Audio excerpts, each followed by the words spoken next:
Soccer has a rising talent. We are ready to party. They're classy too, man. I can wear this on a date. People who are most successful are the ones who don't just give up. Top Bin 90 is proud to welcome the Olszynski Law Firm as an official sponsor. With 2 locations in Charlotte and Concord, the Olszynski Law Firm specializes in personal injuries, criminal defense, DUIs, workers' compensation, and much, much more.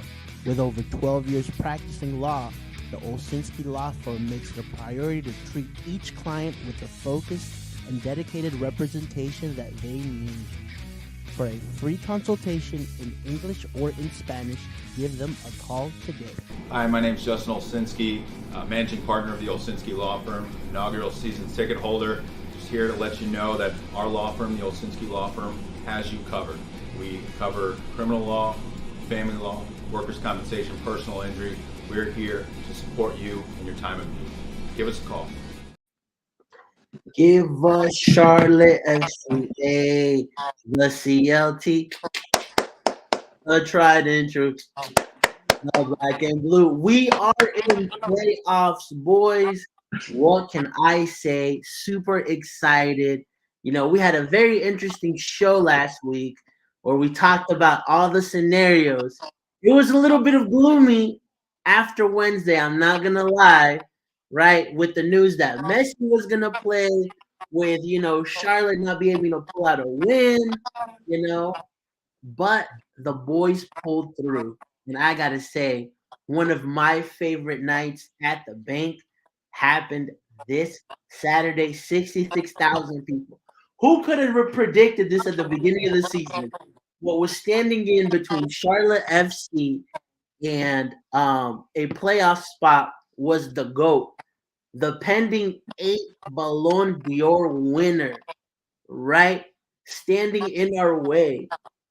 And we did it. We won with an exceptional performance by Vargas, a last-minute fingertip by Kalina. This game had it all.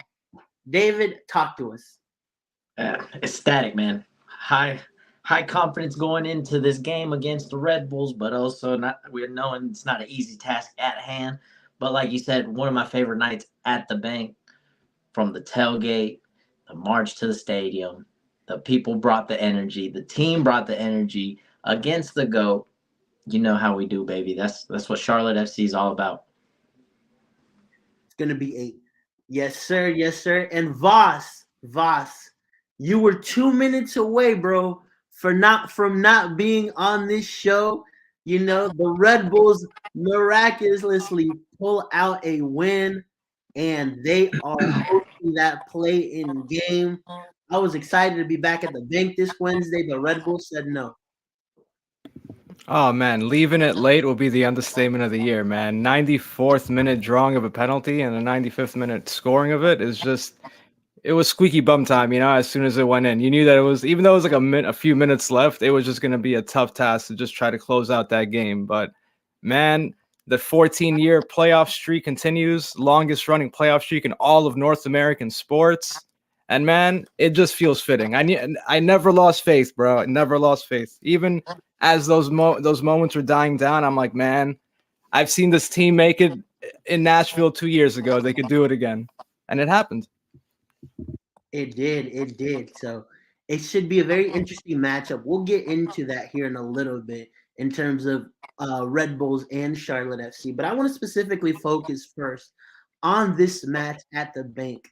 David, talk to me about Vargas and Kalina, the 2 most critical players for us this match. And I want to hear from everybody as well in the comments section. What did you make of their games? Man, usually it's always just one person that stands out and usually is the difference maker. But that night we had multiple. 2 that stood out, Vargas, Kalina. I also want to throw out there Yedit Urunen. But going back to Vargas, man, composure from the U22. He's a great defender. I mean, winger. I done told y'all just many times that we'd love to see that. We want to see that type of player that will take somebody on, not be scared. He did exactly that, showed composure in the box, got a beautiful goal. Kalina showing some composure, showing that that confidence in the back, giving us confidence, man. And dude, it was just huge. Kalina made all the difference at the end. He got very busy at the end. That's when Messi most turned up, was at the very end. So definitely turned up when we needed him the most. And shout out to Udine, man. Won most of his pretty much all his tackles that night. So that's what I got for that. For sure, he's another player that we'll get into and highlight a little bit here as well. But I gotta say, man, the biggest difference for me was seeing the intensity that these guys came out in this game at the bank versus the one in Miami. Because to be honest, the one in Miami to me seemed like a game that was the one I felt like we needed to win, right? Because, no Messi, they're coming back from international break, right? But the team looked slow in that game. In this game, everybody turned up. Brant had a great game as well. Obviously, we were highlighting Vargas, right, on that wing and Kalina, but to me, it was a team performance as well, and you felt it from the get-go, right? And so I think that's very important to highlight that anytime this team, it's kind of like Yordi Reyna last year for us. In the first 5 minutes, we knew whether we were going to get a baller Reyna or a Reyna that was just going to, not be present during the game. I was like, is he going to turn up or is he not going to turn up? And that's what Charlotte FC feels like to me, especially this season. I'm like, okay, they might turn up today. They might not turn up today. What's going to happen, right? Voss, maybe what did you make of Charlotte's game? Dude, the play of Kerwin Vargas is something that I've been waiting for him to do since you guys signed him, because the guy's had talent. He just hasn't been able to just round it all together. And the last 2-3 games, he's been balling out, man. And I think that's a testament to the people behind him, like Uronen, like Bronico, like Westwood, who are just making sure that he has the freedom to go up and try to take players on and have maybe a little bit more time in that 18-yard box. And yeah, I think Capetti, although it wasn't the greatest game, I think, against Inter Miami, I think the one in Miami was just incredible. Kalina, what more can you say from him? My man's been standing on his head, for the entirety of the season, whenever he's been healthy, at least. So it's been crazy. Even that, the reflex save in itself was just like, dude, like it just shows the quality more first and foremost. And yeah, I think the Swiderski play was a bit tough to see because the guy went underneath him and his ankles got caught. So I've been keeping an eye on that. But yeah, I think it's been a great team effort. Camille Joswiak, who had 1 foot out the door, it seemed, just a few months ago, has also just turned it up. And I think the guys who you've been expecting to perform throughout the season have really done it the last 4 to 5 games. For sure. I got to agree with that in terms of, we mentioned it that, I hold our DPs, the U22 players, right? The young, these guys have to perform better. Every player I judge based off how they hit the salary cap, how they hit the roster build, right? That's just the reality. If a player's making $100K and is a supplemental roster player, okay, he's going to come in every once in a while. I'm not expecting this guy to be a world beater, but our DPs, that expectation has to always be higher, right? And you know what? I'm so glad that these guys pulled it through. And you know what? Ashley Westwood as well. I mean, what a signing he has been for Charlotte. I think he's a great guy to have leading as a captain of this team. And I mean, you saw it.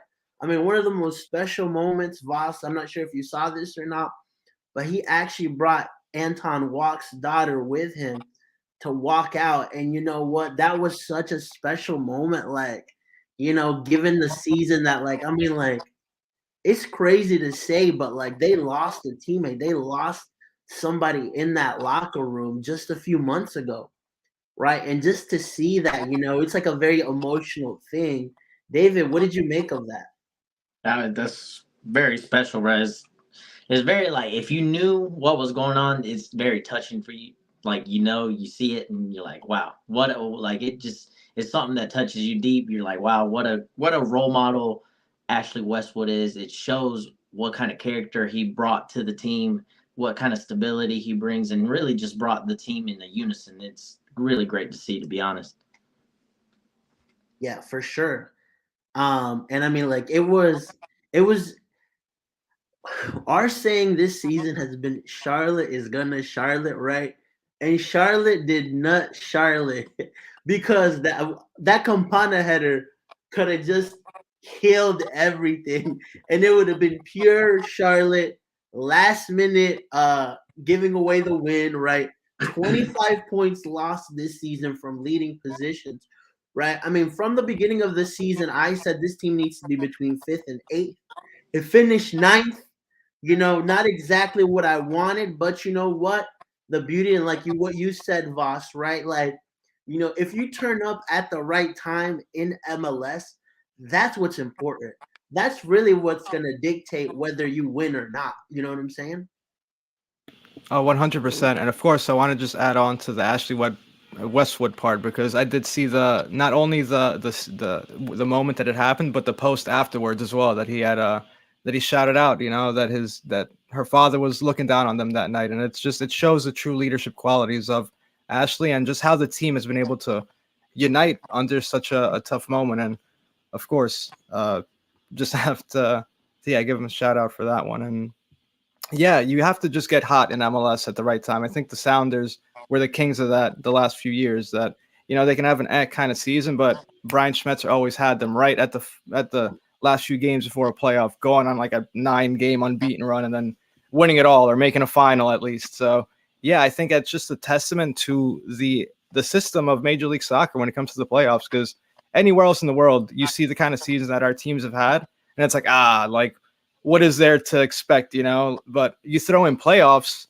and again, you round into form, you find the right motivation, and anything can happen. Love that. I love that. I mean, I want your thoughts on this. And I've asked David before, but do you make this more? How much do you put on, the competitiveness of the league versus the mediocrity of like 8th and 9th, my man? Because to be honest, Montreal could have made it with 17 games lost. That doesn't speak well of the league if you can lose 17 games and you could still make a wild card game. Yeah, when I heard the 17 losses part, I was like, geez, man, that's tough. That is incredibly tough. But I think you have to look at it on an individual standpoint, per team base, because the Red Bulls in themselves, according to Tom Bogart, are the team that they lead the league, and I believe it is 1 second, I'm sorry, an expected goal difference, according to Tom Bogart, which is the expected goals plus goals against ratio. So sometimes you hear like a team, someone who covers the Red Bulls say, oh, they were just so unlucky. They managed to dominate a game, and one goal late ended up for a home loss for them. And I think, yeah, those underlying numbers really tend to tell a bigger story than just the points total, because just like the Anton Walk situation, that's not something that's easy to get over. And I usually like to harp back on the human element of the game, because we tend to forget that these guys are, just like you and me, they have to go through the motions. And that's a big thing to just put in the back of your head and just play a game of soccer for 90 minutes. So I think just those individual stories sometimes may paint a bigger picture than just that point total. So, of course, 17 losses for Montreal kind of tells a different story for how their season went. But on the Red Bulls front, we had a coaching change. We had the Van Zier saga. We had one win in our first 12, so it's just crazy to see how little mini storylines can tell a bigger picture than just that point total. So I do agree that it may look like mediocrity, but man, the East this year is a stronger conference of the two. So I think it's just a testament also to how strong the East has been the last 2-3 seasons. For sure. I agree. I believe it's more of a mixture of both. David, Patrick, and Privet, yes, Marks is on a we'll see. And we'll get more into that. We got an article coming out, so don't you worry. We'll be covering that. I want to touch on again, and you mentioned it already, David, on Yere Uronen, right? I mean, a guy that has come in all that first half of that season, we were begging for a proper fullback, right? And this man, from what I've seen, has been great for us. I mean, this weekend he had tough assignment of keeping Lionel Messi quiet, right? Him and Brandt. And I think they did a great job. I mean, obviously, Messi, it just takes 1 second for him to turn up and score. And we saw that. Thank goodness he was offsides, right? But you know what? I think it's a testament to, the recruiting of the last couple of players, I got to say, has been good. Outside of Taloma, to me, Enzo is still on a 50-50, but guys like Westwood, guys like Yere, guys like Scott Artfield, guys like Breck De Jager have come in and have added something good to this squad, right? And to me, that's important to shout out as well. Yeah, I'll agree. I think that for the most part, what has been the difference maker has been the experience and the leadership that these players have brought to the team. Because if you look at the beginning of the season, there is so much that's something that we lack so much of towards the beginning. And now you've seen that stability that Westwood has brought to this team. And you see it now. You see this team playing more collectively as a whole. And that's what we've been lacking throughout the whole season. So going into this play-in game against the New York Redbulls, it's exciting to see. But like I said, it's not an easy task at hand because just like us that we're turning it up towards the end, New York Redbulls doing the same damn thing. For sure. What do you make of some of these signings, Voss? Is there any player that stands out to you from Charlotte? Honestly, I'd have to say just you guys touched on it great. The continued play of Ornan has really been surprising. Westwood and Scott Arfield, I think, are just two really good pieces in the center of the field that can really just balance the team out. And they know how to control a game. They know how to pace the game properly with how your team wants to play. And like you guys said, I think something that was very evident in the first year was the lack of leadership.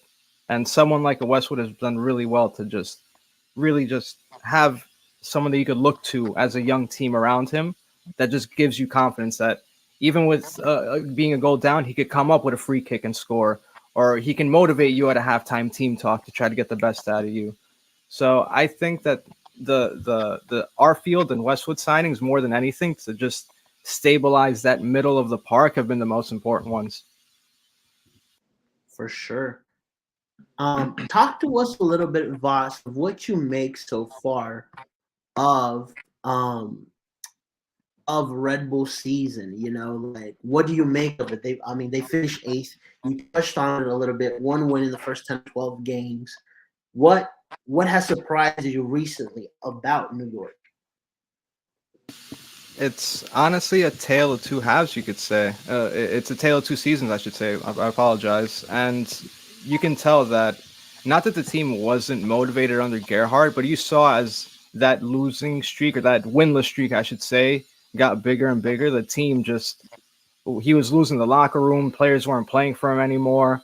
And he would try to motivate his team throughout the press conferences. I got to have a one-on-one with him when we played each other in Charlotte in March, and I had asked him about someone who's been having a phenomenal time since he's left, and it was Omir Fernandez. Omir Fernandez, was someone who should have been getting a lot more game time when he was still at the helm.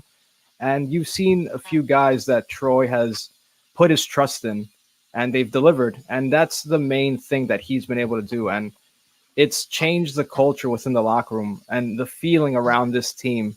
Because when you have, like we said, the Van Zier saga going on, some teammates are going against each other, but then things eventually get cleared out. You have that positive voice in Troy, someone who, even before he got the coaching job, he had a great relationship with guys like Daniel Edelman on the second team and JMI as well, since he used to play left back when he was a player, and he tried to take him under his wing when he was a rookie and try to show him, some things that a veteran could teach him. So I think the Red Bulls right now, they're the last 6 games, they're at 13 points and tied for the most in MLS in that span. And it's showed the true character of what Troy has been able to do in a short time. He's undefeated against our rivals in DC, NYCFC, and outside of maybe the blowout with Jim Curtin. And I think, it's growing pains. He's a young coach. A few substitutions that are a little questionable. I think he's done great, and I would be honestly shocked if they don't bring him back, because he's been able to turn this team around for the better in what seemed like not a snap of his fingers, but game after game. Like you've seen the improvements. Even with the losses, you see that the team is making more chances with the ball. Something that the Red Bulls, I've always preached that. What is the best way for the Red Bulls to play? Don't give them the ball. Troy has changed that. He's added that wrinkle to their game. He's been able to just get the best out of players like an Omir Fernandez, Frankie Amaya. And losing CCJ, to Toulouse in the middle of the season is something that a rookie coach should not have to deal with. Like your linchpin, your captain, or your vice captain, I should say, a Venezuelan international, someone who's starting week in, week out in Liga, replacing him with a rookie in Daniel Edelman and him delivering, that's something that shouldn't be scoffed at. And I think it just shows the kind of leadership that Troy brings. And going into the matchup, man, it's tough. I feel like this team is motivated under him. And yeah, you guys, what are your guys' thoughts on Troy Lesesne? I want to ask now, and in his short time with the Red Bulls. I think that, man. I mean, like, to go from where you were at to finishing 8th and hosting a home-in playoff spot, that's huge, right? Regardless of how the league is set up, right? I think that's important, and that's something that we've questioned Latanzio on as well. In terms of people are upset because the team hasn't performed, right? And sometimes you just need to get the results, right? And we've dropped so many points, like I said, 25 from leading positions, that when a new coach comes in, you need that new coach bounce, and you also need them to kind of provide some light. And I think he's done that, especially getting them into this playing game, right? Yeah, I'll agree. I think your coach has done great to turn the off season around, and it's the tale of, like how you said, it's the tale of 2 seasons, man. It's crazy, just like how what the New York Red Bull team that we seen at the beginning of the season to how they've been performing now to be the Nashville team that's been in form in Nashville. It's great stuff. It's really good to see. Proud of y'all, but I'm not liking it for Charlotte. And speaking of that, and I want to hear it from everybody in the comment sections as well, like, what do we make of finishing 9th this season, right? With what we've had so far, obviously it kind of ends on a high, right? Because the game that we just experienced was the best game of the season. Yeah. To be honest, but like, if you add up those 25 points, we would have clinched the playoff spot easily. Half of those points and we're in 6th. I know, man. I know. The thing is, we made playoffs. We're on a high right now. But like you said, 8th and 9th place is nothing to be happy about, because these playoffs is against us, to be honest. We have to play the number 1 seed, which is Cincinnati, which we had them beat at home. But like you said, we done lost the lead from them. We were up 2-0, ended up drawing 2-2. But what can I say, man? It's pretty much a clean sheet for us. This playoff run right now, if we get a playoff run, if we get a win against New York Red Bulls, is a great way to show that the team that we've seen throughout the season, it is not the team that we will see throughout the playoffs. It is the team that we've seen against Messi, the team that we saw against Inter Miami, a team that can turn up, a team that can that is used to dominating possession. We had only 39% possession that game. We were holding it down. Our defense as a whole was great. Latanzio did good on his changes as a sub. Sometimes those subs are just like atrocious. It makes you think, like, what are you doing? The subs were on point. He knew how to hold the lead, and it was just a great performance all around. And hopefully we get to see that throughout the playoffs. Yeah, for sure. Like you said, we go into these playoffs kind of at a disadvantage, right? I mean, having to play also, don't forget, we just played Wednesday. We play again Saturday, right? And then now we have to play again Wednesday. And if we win that game, we got to play again Sunday, right?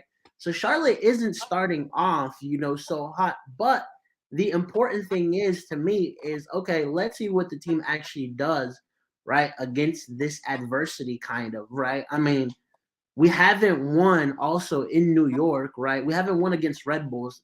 That was our last game of the season last year, and we lost that game. This year we were 2 goals up, right? And we somehow managed a way to capitulate, right? And it ended in a 2-2 draw, right? With 2 goals from Ben, who was unfortunately injured, right? So I it plays up an interesting scenario. Voss said, like, we don't have any playoff history, but the current history that we have, Voss, doesn't really give us that kind of positivity going into Red Bull. Look, I agree with that, but something that Troy said during his press conference today was that because someone brought up, the team, Charlotte FCs dropped 25 points throughout the regular season, the most in MLS, and he's like, not that he answered straight up that he doesn't care, but his sentiment was pretty much he doesn't care because it's a clean slate. It's a dangerous team. They're a team that's on form. They're a team that's played in Inter Miami. It's not an easy place to go play nowadays, with that guy Messi around and his friends. So, Yeah. but it's not an easy task, and I think he did well in trying to not look ahead to maybe the Sunday match with Cincinnati, because that's another thing someone tried to do. They were like, oh, getting past Charlotte, you're gonna have to play Cincinnati in that run, and it's like I think this team is doing very well to take Charlotte seriously in terms of the Red Bulls and what they're expecting, and they've shown throughout the years that when they're the better team, they could still lose. So look, man, it's gonna be a lot closer than people are determining. Yeah. And I know you guys say that Charlotte be Charlotting, but bro, there's an even older saying called "That's so Metro." So the Red Bulls, when they were known as the Metro Stars, would just find different ways, and even during the Red Bulls era, different and more painful ways, I should add, to lose in the first round of the playoffs. So that's another thing. The Red Bulls have that duck on their back. Like they have not, they have not been able to get past the first round of the playoffs in what seems like a century. I know it's been only since 2018, but it's tough, bro, to just as a fan. I can only imagine, excuse my radiator, I think it's agreeing with me, he's getting just as hot. But dude, it's crazy to think that the playoff streak or the lack of them advancing past that first round, just you could tell that it weighs down on the team as it gets close and closer to 90 minutes. And I don't know, man, the Red Bulls, when they score first, they tend to win games, but that hasn't happened a lot this season because they've barely scored at all this season, especially at home. Nice. And someone's asking, dog, what is that costume in the back that you Oh, man. So I'm actually renting the room. It's my best friend's room, and I think he's going to be a prisoner. So last year we did the Pineapple Express. I was Saul Silver, and he was the other guy, the freaking Dal. He was Dal. Yeah, so we did that. So I might do a cop. I was thinking of doing something Star Wars related, but I see a prisoner outfit there, so I have to come up with something more interesting than just a cop. Nice. Great. I'm going to answer this question. Did this save Latanzio's job? Yes, it did. He will be here for next year. I mean, unless we get like destroyed 4-0 against Red Bulls, right? Like, and it's just super bad. From what I'm hearing, he's good for next season. So love that or hate that, Latanzio's here for next season from what I'm hearing. I also wanted to pull this back up from our boy Palma calling me an Enzo hater. Let me just show you how much Enzo loves Top Bin 90.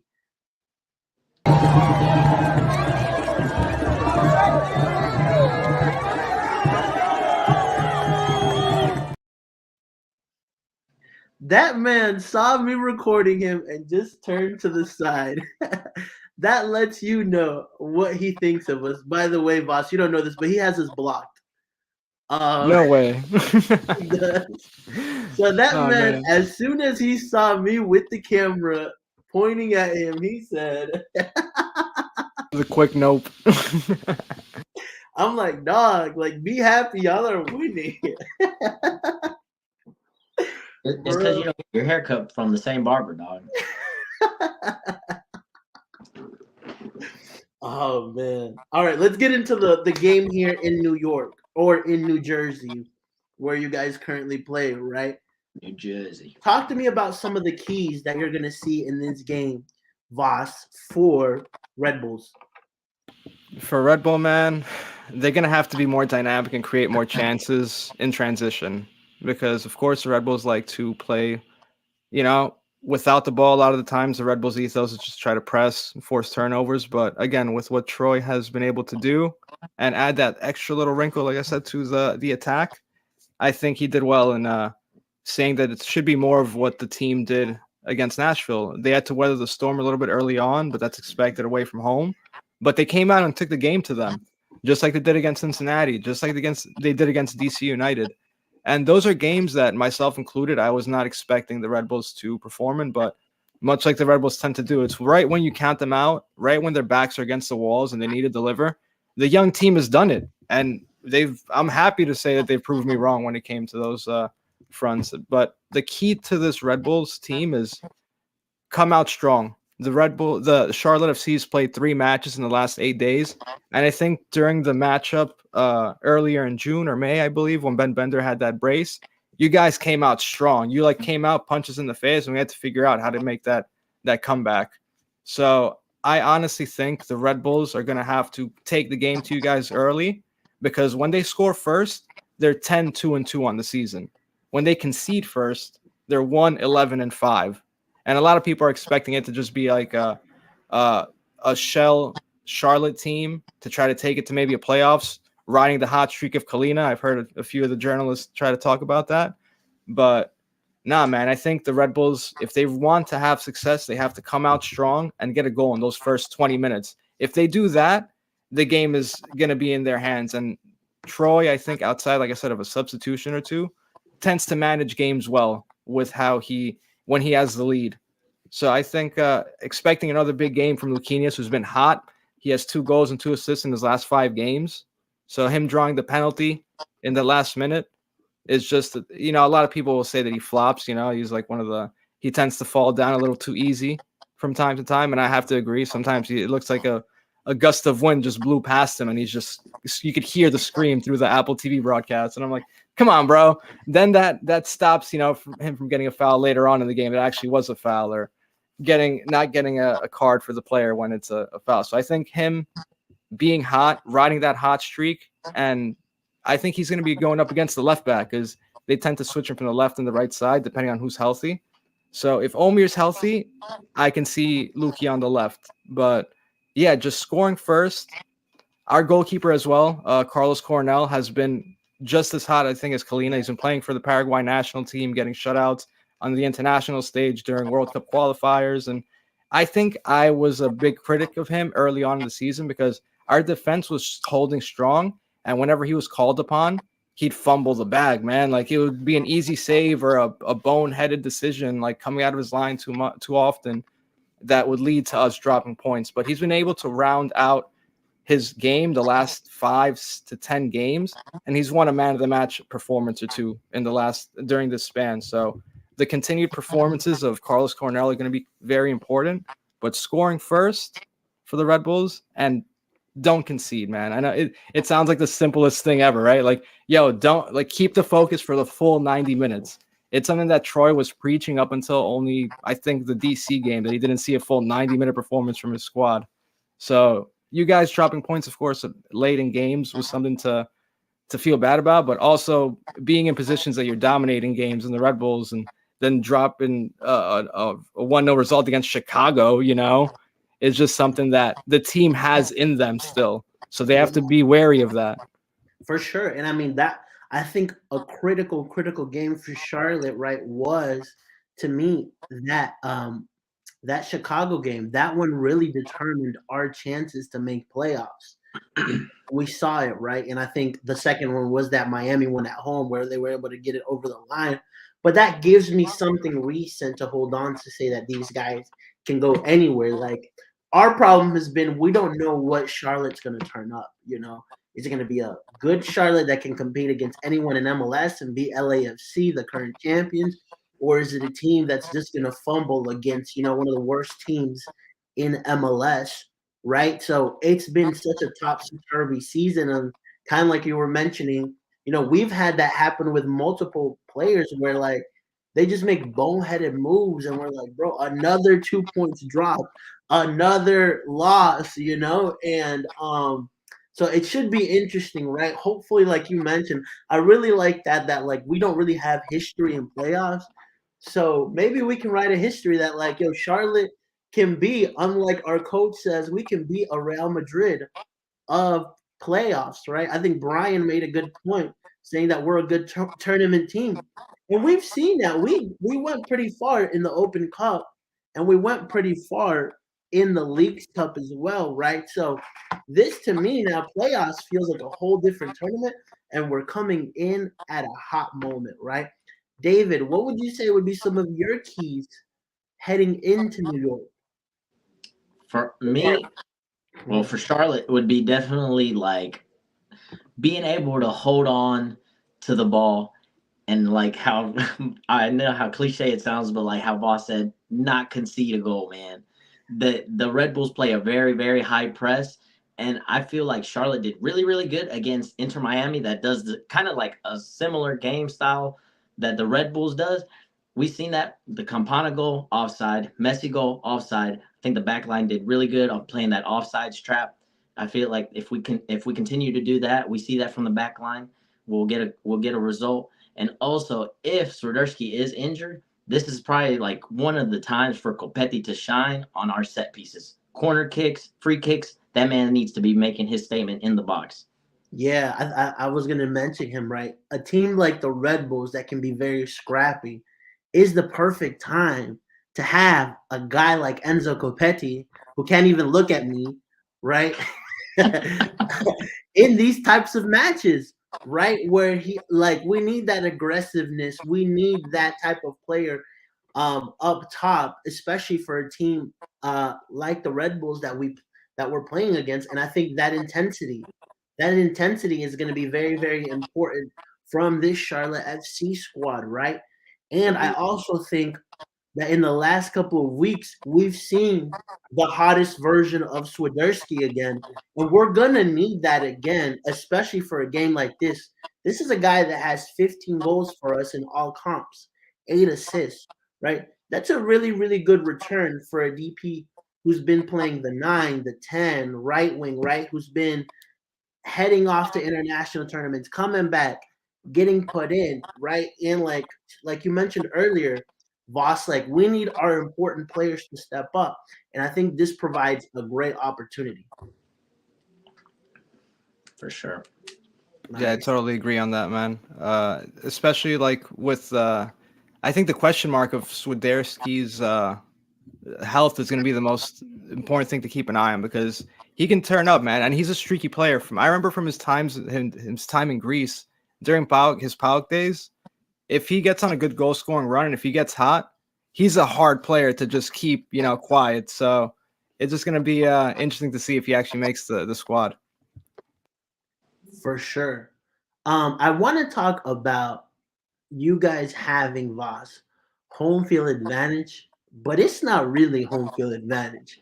And I remember last year, I forgot the first game of the playoff games. Who did you guys play? Do you remember? It was Cincinnati. Cincinnati eliminated us.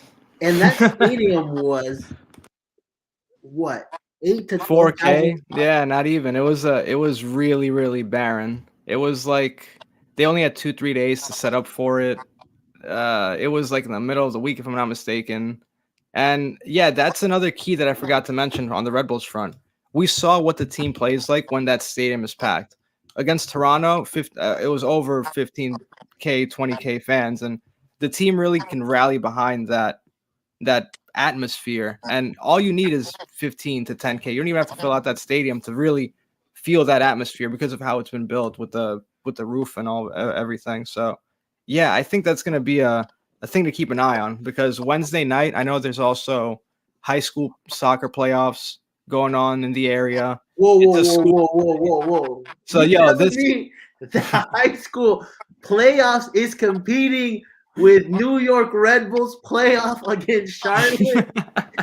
What is going on up there? It's a school night, bro. It's a school night. You got families that want to come out. So it's crazy to see that the Red Bulls tend to try to have the those like ticket mashups to just get bigger crowds, sent mainly to those families that tend to be with children that are playing the game, that have travel teams that they're affiliated with and stuff, to try to help out with them numbers. But yeah, man, I think the weird Wednesday kickoffs tend to really hurt the Red Bulls when it comes to attendance numbers. So yeah, I know there's going to be 1,500 Charlotte fans making that trip. Nah, So it's not that many. I don't know what that reporter was saying. that's what I had read on Twitter, X, whatever you want to call it. So that was pretty. I was like, damn, that might match, the Red Bulls numbers, but not. Nah, I think it would be like maybe 200. I would say. I would say 200 is a good number. 200. That's not bad, but no, I honestly all the way to New York, and only because on a whim, here, on a whim. If it was between 3 hours or 4, if it was in Atlanta, I guarantee you 1,000 people would go. But it's a Wednesday. It's all the way in New Jersey, But that's what I'm saying. Like, to me, it sounds like that arena is going to be more like there's really a neutrality now. It's very neutral, right? Because you're not going to have your crowd kind of behind you. It's what it's sounding like. Versus here, when the bank gets packed and the team is playing well, like, you feel the atmosphere. You feel people back in the team booing the ref, you suck, and that plays a role. 100%. I think it 100% does play a role. And I honestly, look, I'm even doing my part. I'm not going to be at the game, unfortunately, but I'm giving away my ticket. So I'm trying to, I think everyone's doing their part to make sure that stadium is packed first and foremost. And I think the supporters groups have done really well to try to, every game they turn up. And even if it's small numbers, not because I'm a Red Bulls fan, but I've heard that supporter section be as loud as anyone when we were outnumbered against Chivas fans during the Champions League run many years ago. So it was, maybe we're literally outnumbered. It's a 25K stadium, and there was maybe only 3K Red Bulls fans, and the supporter section was just as loud as everyone else. So even in small numbers, the South Ward does get very loud. So even if the numbers might not seem like it, I think they really do a good job in rallying the team. Okay. Because, it feels like the older, more established teams have really lost kind of that, connection with their supporters, or in terms of getting people there. I'm talking your Red Bulls, FC Dallas as well, versus the new kids on the blocks, your Charlotte FCs, your St. Louis, right? They're bringing in Austin, right? Look at these different teams. The atmospheres that I see in these places are these guys are rocking. 100%. It's something that we usually bring up with our guest on the Soccer View show. And yeah, I think it's very much those MLS 1.0 teams have been doing, I don't think they've been doing their best to try to get fans there, but they've been plagued with just the fact that when the Red Bulls were trying to build a stadium, soccer was not at the popularity that it is today. Trying to get land, the Red Bulls they funded that stadium through their own dollar, through their own merit. Not a single taxpayer dollar was paid for Red Bull Arena. That was all Papa Red Bull, 300 mil. And they couldn't get land in New York because no one wanted to give it up. And you can get into politics with the New York area and the 5 boroughs and trying to get a stadium here. We actually had Francisco Moya on once NYCFC announced that they were going to start developing in Willets Point, and talked a bit with him about that. And he said that plan was not something that just happened in the last year or two. He was working on that since the Cosmos days, not the 70s, but the New York Cosmos. He was trying to get them a stadium first. That team is folded, and you haven't heard from them for a hot minute now. Yeah. So he was working on that plan for a very long time. And it finally, with the popularity of soccer just booming, man, you have Charlotte, you have Austin, you have all these teams that are coming into the league spending 500 mil, 300 mil on expansion fees. So they have to hit the ground running. They have to have a stadium plan in place and somewhere that's it's relevant to their area. So I think just like Colorado, Dick's Sporting Goods Park is in the middle of nowhere, bro. I speak to a regular friend of mine who's a Rapids fan, and he's like, it's hard to get to the stadium. And that's the biggest thing. I think the difficulty of the original MLS teams having to find stadium plans in the middle of nowhere tend to just hurt the team in terms of visibility and attendance numbers.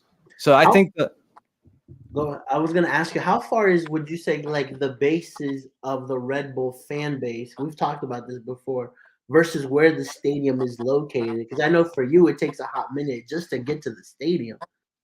yeah, man, I've said it before. It takes me usually roughly an hour and 15 to an hour and a half to just get there, and then maybe an hour and a half to 2 hours to get back. And that's like you get to say like a mid to bad day. The quickest I've gone there was like an hour there, an hour back, but that's very rare. That's me catching every train, right on time, no delays, and just hitting it on the stride. But yeah, I think for the Red Bulls, their fan base, it's weird to indicate, bro, because in the 5 boroughs, I'm in Queens. I still see the occasional Red Bull, jerseys, and it's like I made a new best friend because I'll just stop. I might be dog walking, I might be at my job, and I'm like, spark up a conversation, and they'll tell me that, oh yeah, we're originally from like somewhere in Jersey and stuff. So I'm like, damn, so you're not even from here. So how the hell did this is crazy, and it's weird because it could go anywhere from Chatham to Elizabeth to I know Flushing has a crazy amount of Red Bulls fans. Like the Red Bulls fans, like in like Flushing Meadows Park that you just see popping up left and right, even with NYCFC having a stadium around there, is still strong. So I think just the accessibility of being able to get to that spot that if you're in the 5 boroughs, you wish the path train would be a little better because it has potential to just be quicker. Like put in a few more trains, man. It's all it takes, bro. In all honesty, not to sound like I'm like some sort of transport expert, in transportation, but if you build a few more trains will be running there and back, and it'll kill that time. But that might be a little too logical for the MTA to figure out. They're out here raising our Metro card fares, 50 cents, and still making us take an hour to get to places. I gotta ask you about this too. Now that Mint City Matthew mentioned it, what was up with Red Bull selling Messi jerseys, Messi merch at their own stadium, bro? Listen, this weekend in Charlotte, and David can attest to this, there was a no Inter Miami, no Argentina jersey in the supporter section. Like they kicked out a whole bunch of people. I couldn't even wear my Charlotte FC Messi shirt into that supporter section. David, talk to us, man, because we saw that in Charlotte. The supporters here was like, hell nah, get out of here with that. And that's respectful. Anywhere else in the stadium, they're like, we don't care. But here you respect our house. I mean, what more could you ask for from your fan base? If you're going to the bank, you're there, and if you're going to sit in the supporter section, doesn't matter if you're a Messi fan, doesn't matter if you're Barcelona, PSG, whatever, you're not there for Messi. You're there for Charlotte, and that's what it was all about that day. Everybody in the supporter section, shout out to everybody there because they did great. We showed up. They were lit. We were loud. And we really took it to them, man. I feel like us as the fan base, we were the 12th man, and we really pulled this team through, man. And I think that's fair. Like if there, it wasn't like, yo, you can't wear a Messi jersey in the stadium, but if you're gonna be in the supporter section, like don't come in here with that BS, right? And I respect that. Like they're there. Especially those people are the diehard Charlotte FC fans, and if you're gonna be in there, you're gonna have to wear Charlotte FC gear, or at least not wear a Messi jersey, right? Which I think I saw somebody like put on a jacket and come in. Like they didn't get caught, but like y'all kicked out a lot of people.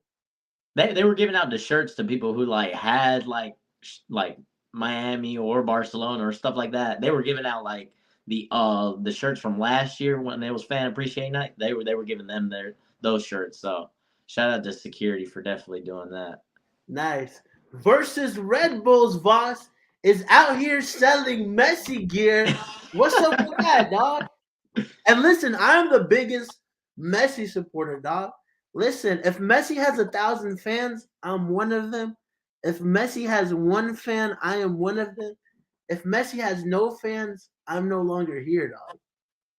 But I still think it's bad. Yeah. Dude, I got a funny story about that because funny enough, so I was covering that game, and I usually like to get like the game day pins whenever I do my matches that I cover, just as a little collection thing, So Red Bulls versus Inter Miami had a special pin on the day, went to go buy it. I'm waiting online, and I swear to you, I look to my right, and who do you think I see next to me? None other than Mark de Grandpré, the guy who's running the whole show for Red Bull's marketing. And he was like buying a bunch of stuff, I think, with like his kid. And I'm just like, he didn't know I was a media member at first. I just looked at him and I was like, what kind of watch is that? Is that a Movado? And he looked at me really weird.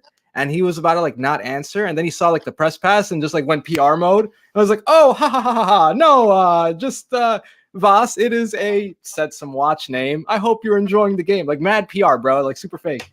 And then you come like Michael Batista is a friend of mine who was the one who tweeted out the photo of the little, it was just a rack. All right. It was a rack that apparently Messi's people are the ones who put there. And I'm like, I guess. Whoa, I guess. That's what I'm saying. I'm like, what the hell? What do you mean? Who are Messi's people? Like, he's trying to make an extra $300 for like pocket change. Like, I don't get it. So yeah, I think it may have been the Red Bulls trying to capitalize on the fact that, dude, as soon as you left the PATH train, I don't know about what it was like in Charlotte, but as soon as you got off that train, you just saw every kind of Messi shirt, jersey, whether it's Argentina into Miami, and there was some 15, 25, 50. The price ranges were all over the place. So I think Red Bull wanted a piece of the pie per se, and so did honestly the supporters, because myself included, I had a ticket to that game. You don't think I sold that game? That ticket, bro? You don't think I made my entire season ticket for like not just this year but last year and then some? Like that shit was crazy. So I think a lot of people had that mindset. Like, look, this team has not given us anything this year to even come out to support, and a lot of them have just chalked it up to it's going to be the Messi and Friends tour. So, which I think for when it comes from like a person, like we saw it here too, hella people selling Messi jerseys outside of the stadium. But when your own club does it, that's a problem. Yeah, I agree, man. I totally agree on that front. It was kind of like because I was waiting because I think LAFC was the one who were going to be hosting Miami next to see if they were going to buckle under the pressure and do that.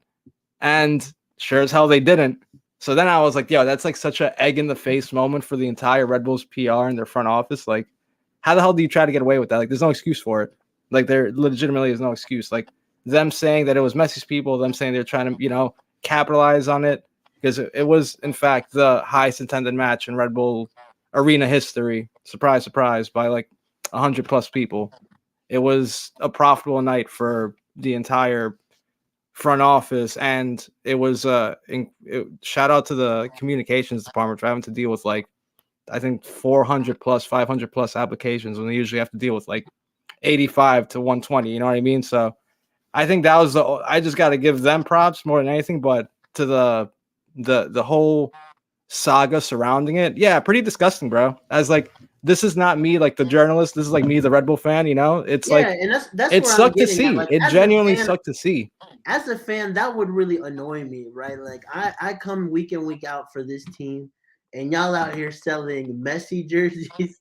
Yeah, 100%, bro. And look, when I like, not to say that it like validated me selling my ticket, but when I saw like the fucking team was doing that, I'm almost like, dude, the supporters are right in not wanting to even come out. Like, if your own team isn't trying to give you something to root for, and like, again, the Red Bulls weren't on the greatest run of form during that Inter Miami game. So the play was garbage. The results weren't there. The attendance numbers weren't there. They've just been dropping year after year because they don't really have a star. I think that's the main thing. If the Red Bulls had a star, it doesn't happen. But they don't have a viable name to just try to market.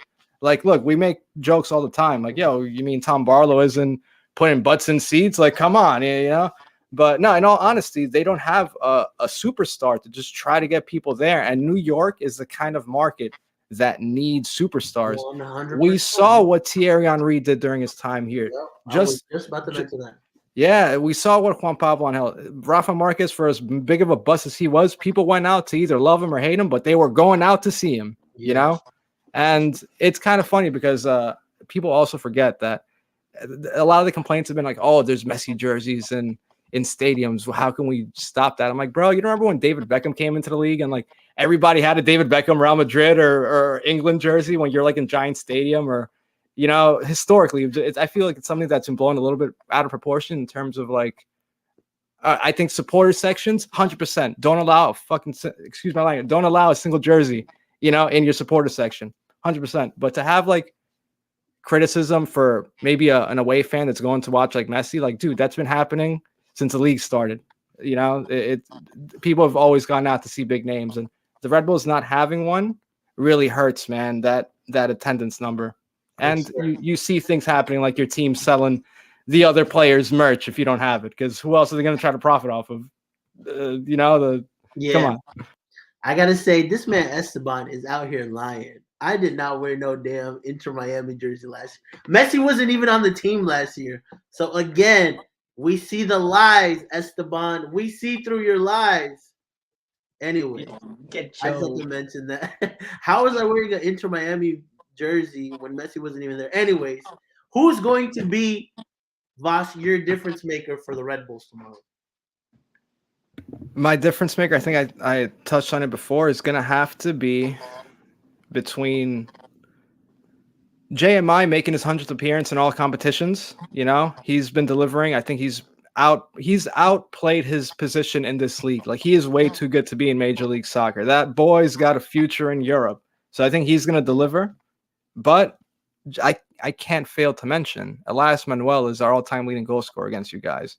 And anytime he sees Charlotte, he could have a bad run of form. My man just scores. Yeah. And funny enough, I think Mark Fishkin brought it up.